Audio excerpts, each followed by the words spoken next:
As melhores histórias e curiosidades do mundo do futebol estão aqui no Futebol Planet. Se inscreve no canal e ativa o sininho para não perder nenhum vídeo.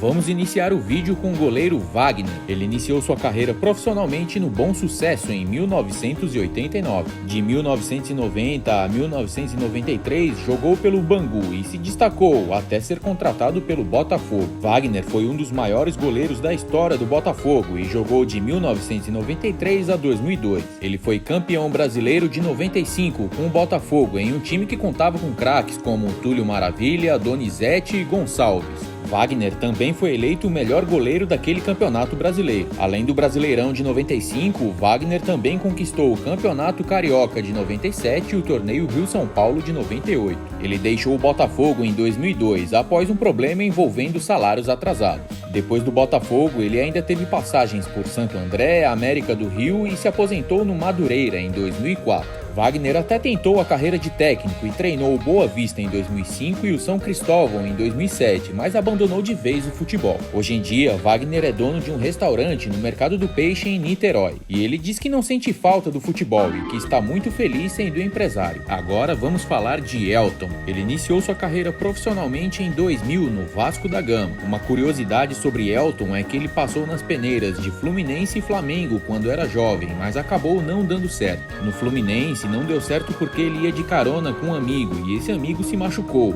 e sua mãe não o deixava ir sozinho por achá-lo jovem demais. E no Flamengo também não deu certo porque ele caiu de um pé de jamelão e se machucou pra valer, ficando em coma por um longo período e afastado dos gramados por um ano. Depois desse período e já recuperado, ele fez testes pro São Cristóvão e passou. E foi numa partida contra o Vasco que um olheiro cruzmaltino se encantou com Elton e o chamou para fazer um teste. Elton passou e assinou com o Vasco. Elton subiu para o time principal em 2000 com a difícil tarefa de substituir Carlos Germano no Mundial de Clubes da FIFA, já que Carlos Germano estava de saída por problemas contratuais com a diretoria vascaína. Elton jogou muita bola e se firmou como titular do time e isso lhe rendeu algumas convocações para a seleção brasileira. No Vasco ele foi campeão brasileiro de 2000 e da Copa Mercosul também de 2000. Também devido a problemas contratuais com a diretoria, Elton deixou o Vasco e assinou com União Leiria de Portugal em 2002. Em 2005, Elton foi contratado pelo Porto, onde fez história e é um dos maiores ídolos do clube. No Porto, Elton foi brilhante e conquistou 7 campeonatos portugueses, 4 taças de Portugal, 6 supertaças de Portugal e uma Europa League. Em 2016, Elton, em comum acordo, decidiu encerrar seu vínculo com o Porto e se aposentou do futebol. Mas em outubro de 2020, ele voltou atrás na aposentadoria para ser novamente goleiro do União de Leiria. Em 2021, Elton se aposentou de vez e hoje em dia ele tem uma banda musical chamada Os Homem,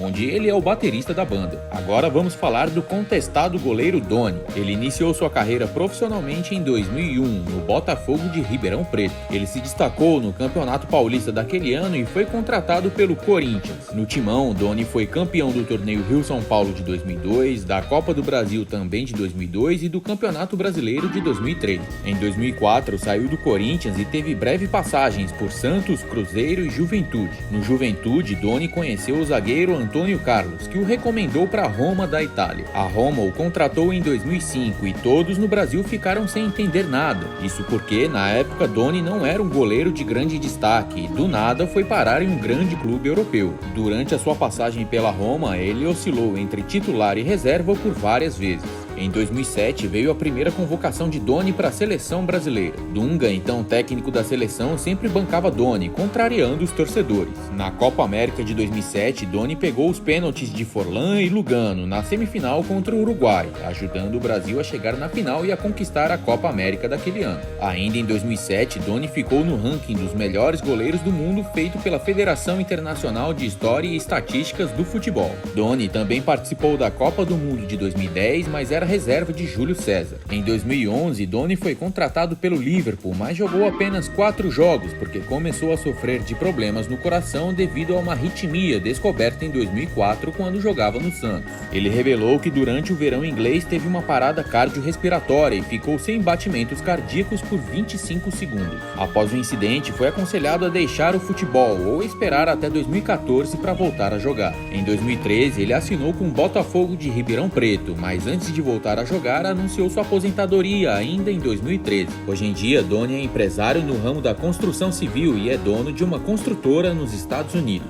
E para finalizar, vamos falar de Arley, um dos maiores ídolos do Goiás. Arley iniciou sua carreira profissionalmente em 1990, no Cruzeiro, e lá conquistou 5 campeonatos mineiros, 2 Copas do Brasil, 1 Copa Ouro, 1 Copa Libertadores da América e 2 Supercopas Libertadores. Após a Libertadores, foi negociado com o Comercial de Ribeirão Preto, onde jogou até 1998. Ainda no mesmo ano, se transferiu para o Vila Nova e foi atuando pelo Tigre de Vila Formosa, que despertou o interesse do Goiás. Ele jogou apenas em 1999 no Vila Nova e rumou para o arquirrival. Na época, com boas atuações, Arley começava não só a ganhar a vaga do então titular Márcio, como iniciava uma série numerosa de jogos no clube. No clube esmeraldino, Arley fez história ao ajudar o Goiás a conquistar uma vaga na Libertadores da América pela primeira vez na história, quando o Goiás ficou em terceiro no Campeonato Brasileiro. No Goiás, Arley foi campeão de 2 campeonatos brasileiros da Série B e 7 campeonatos goianos. Foram 17 anos jogando no Goiás, algo difícil de ver hoje em dia onde o dinheiro manda. Ele tem nada mais, nada menos que 831 jogos com a camisa esmeraldina. Hoje em dia, Arley é vice-presidente de futebol do Goiás. E aí, gostou do vídeo? Quer saber como está a situação atual de algum jogador do passado? Então deixa aqui nos comentários o nome dele e quem sabe você não aparece no próximo vídeo. Tamo junto e até a próxima!